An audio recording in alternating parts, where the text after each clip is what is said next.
de cardiomiopatia hipertrófica. Só relembrando alguns conceitos de cardiomiopatia hipertrófica, que é aquela entidade em que existe uma hipertrofia ventricular esquerda inapropriada. Normalmente ela tem característica genética autossômica dominante e que se manifesta por essa hipertrofia, que pode ser um pouco mais difusa, mas normalmente ela é assimétrica, ela envolve alguma localização específica do miocárdio.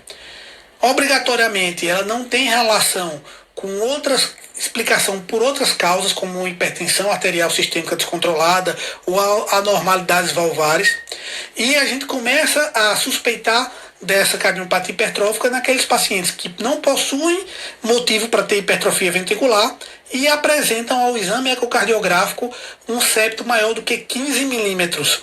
Ou naqueles pacientes que já possuem algum parente com cardiomiopatia hipertrófica, já possuem um septo entre 12 e 15, a gente já começa a suspeitar da cardiomiopatia hipertrófica.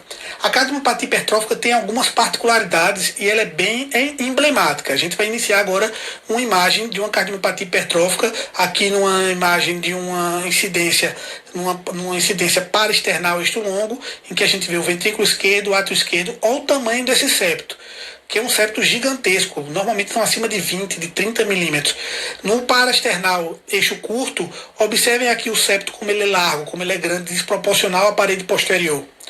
Muitas vezes essa hipertrofia pode causar obstruções dinâmicas. A válvula mitral é aspirada, causando obstruções dinâmicas da válvula. Aqui percebam, movimento anterior sistólico da válvula mitral. Então, a cardiomiopatia hipertrófica pode ter uma característica obstrutiva e causar sintomas de insuficiência cardíaca por obstrução dinâmica desse ventrículo, mas também pode evoluir com a fibrose miocárdica e causar morte súbita nesses pacientes. Então é importante a gente ter em mente a imagem da ecocardiografia, porque é uma das maneiras de diagnosticar a cardiomiopatia hipertrófica. A gente não tem só a cardiomiopatia hipertrófica assimétrica, que é justamente essa, que a gente tem um septo mais globoso, essa que a gente viu na imagem, um septo globoso desproporcional. A gente pode ter uma cardiomiopatia hipertrófica que só acomete a região basal do septo, chamada a cardiomiopatia hipertrófica sigmoide, ou aquela que a gente viu que pega todo o septo interventricular, ou a região apical, ou a cardiomiopatia hipertrófica apical, chamada de Yamaguchi, que no eletrocardiograma tem alterações específicas que a gente vai ver. Então aqui a gente vai ver um exemplo de uma cardiomiopatia hipertrófica apical. Percebam que o septo, que a região apical, as porções basais não estão alteradas, mas o que a gente observa aqui é uma hipertrofia de toda a região apical.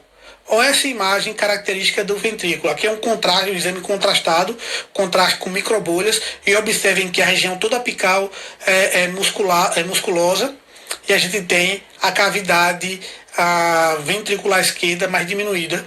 E quando a gente utiliza o contraste ecocardiográfico, a gente consegue exacerbar mais essa imagem. Percebam aqui, ó, a região média apical toda acometida da cardiomiopatia hipertrófica. Quando a gente vai avaliar o eletrocardiograma desses pacientes, a gente tem essa T negativas, sinais de hipertrofia ventricular com T negativas bem profundas. Então, a partir disso, a gente pensa na cardiomiopatia hipertrófica apical, chamada também de Yamaguchi. E aí, André, como é que funciona essa questão do movimento anterior sistólico da válvula mitral? Como é essa questão da cardiomiopatia hipertrófica obstrutiva ou não obstrutiva? Às vezes você pode ter uma cardiomiopatia hipertrófica em que, apesar da hipertrofia, pode evoluir com disfunção diastólica, mas não apresenta uma obstrução da via de saída, ela não obstrui a via de saída. E às vezes você pode ter uma cardiomiopatia hipertrófica que acomete a região septal e que vai a evoluir com a obstrução dinâmica da via de saída. Como é que essa obstrução dinâmica acontece? Não é uma estenose aórtica, mas funciona como fosse. Então a gente tem aqui um septo, a gente tem uma via de saída. Quando você tem uma hipertrofia desse septo, existe um estreitamento desse septo, causando um aumento de velocidade, de fluxo. Esse aumento de fluxo aqui causa um efeito Venturi. Então o sangue, quando passa, ele aspira a válvula mitral. Ele aspira o folheto anterior da válvula mitral e aqui meio que obstrui. Então você está vendo aqui que a válvula mitral toca no septo, causando obstrução. E quando ele aspira essa válvula mitral, ele faz com que não apresente coaptação. E muitas vezes esse movimento anterior sistólico evolui com insuficiência mitral importante. Então observem aqui, ó, ele aspira válvula mitral. A válvula mitral toca no septo interventricular, causando uma obstrução ao fluxo aqui, obstrução dinâmica, e muitas vezes também causa um refluxo mitral importante, porque como ele aspira aqui, ele abre a válvula mitral que deveria estar fechada, e muitas vezes aqui ele causa uma insuficiência mitral. Então o paciente pode evoluir com dispneia pela disfunção diastólica, ele pode evoluir com piora da dispneia por uma obstrução dinâmica da via de saída, e ele pode evoluir com piora da dispneia por um aumento da insuficiência mitral. Então todos esses mecanismos estão associados. Então aqui a gente vai observar como a gente avalia o movimento anterior sistólico da válvula mitral. Então observem aqui, ó, existe um efeito Venturi, a válvula mitral é aspirada e ela toca no septo interventricular. Aqui, ó, tá vendo ela tocando no septo interventricular. Isso aqui ele causa uma obstrução dinâmica e o refluxo mitral. Causa uma insuficiência mitral importante. Então aqui no eco transesofágico, a gente observa mais uma vez a obstrução dinâmica da via de saída, causada por cardiomiopatia hipertrófica obstrutiva, e a gente vê aqui que a válvula aórtica não tem obstrução. A válvula aórtica abre de forma adequada, mas pode funcionar como uma estenose aórtica funcional. A gente parte agora para o miocárdio não compactado. O miocárdio não compactado, na embriologia, nós temos um miocárdio normalmente não compactado, mas com o passar o amadurecimento do nosso ventrículo, a área não compactada se compacta e a gente evolui de forma normal. Alguns pacientes podem evoluir com não compactação dessa área. E a gente dá o diagnóstico quando a gente mede a área compactada e a gente faz uma relação da camada não compactada com a camada compactada maior do que 2 na sístole final. Então a gente percebe que existem trabeculações bem proeminentes, essas trabeculações passa sangue por esse local, e o ecocardiograma pode ajudar no diagnóstico, porque esses pacientes com cardiomiopatia relacionada a miocárdio não compactado podem evoluir com insuficiência cardíaca, tromboembolismo, porque essa trabeculação pode formar estase, essa estase pode formar trombos, e esses trombos podem se deslocarem para o cérebro, causando, ou para outras áreas, outros leitos arteriais, causando eventos tromboembólicos. Então o miocárdio não compactado está associado com insuficiência cardíaca, tromboembolismo, arritmias e morte súbita.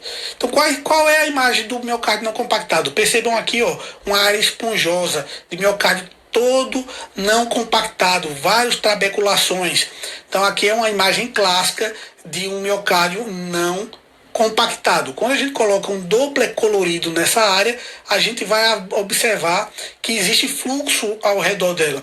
Então, quando a gente faz uma relação entre essa área não compactada com a área compactada maior do que 2, a gente suspeita de um miocárdio não compactado, e muitas vezes esse paciente vai para uma ressonância para confirmar o diagnóstico. Agora a gente vai para a imagem de endocardite. Aqui a gente tem uma incidência paraesternal eixo longo, e a gente vê a válvula aórtica e a válvula mitral. O que a gente observa aqui? Uma imagem filamentar no folheto mitral, na cúspide mitral. Quando é na mitral, ele tem essa vegetação, que é um filamento, tem uma movimentação meio desorganizada, meio aleatória, como se estivesse passando uma bandeira em uma sobrecarga, uma carga de vento, fazendo com que essa bandeira balance. Então a vegetação tem essa movimentação aleatória, com um aspecto meio algodonoso, e quando ela é uma vegetação na válvula mitral, ela prolapsa para parte atrial, para a região atrial. Então, uma vegetação pequenininha aqui se movimentando para a região atrial esquerda. Vegetação. E na válvula aórtica também pode apresentar uma endocardite de válvula aórtica. Percebam que existe grudado às válvulas da válvula aórtica algumas imagens filamentares múltiplas com movimentação aleatória e com aspecto algodonoso, e que quando é na válvula aórtica, ela se movimenta em direção ao ventrículo, a cavidade ventricular. Então, vegetação na válvula aórtica se movimenta em direção ao ventrículo, enquanto a endocardite ou vegetação da válvula mitral se movimenta para o ato esquerdo. Já houve questão, já ocorreu uma questão que mostrava justamente essa imagem e perguntava o que era, basicamente. Okay? Então agora a gente finaliza a parte do Atlas. ecocardiográfico e a gente parte em seguida para a discussão do eco transesofágico.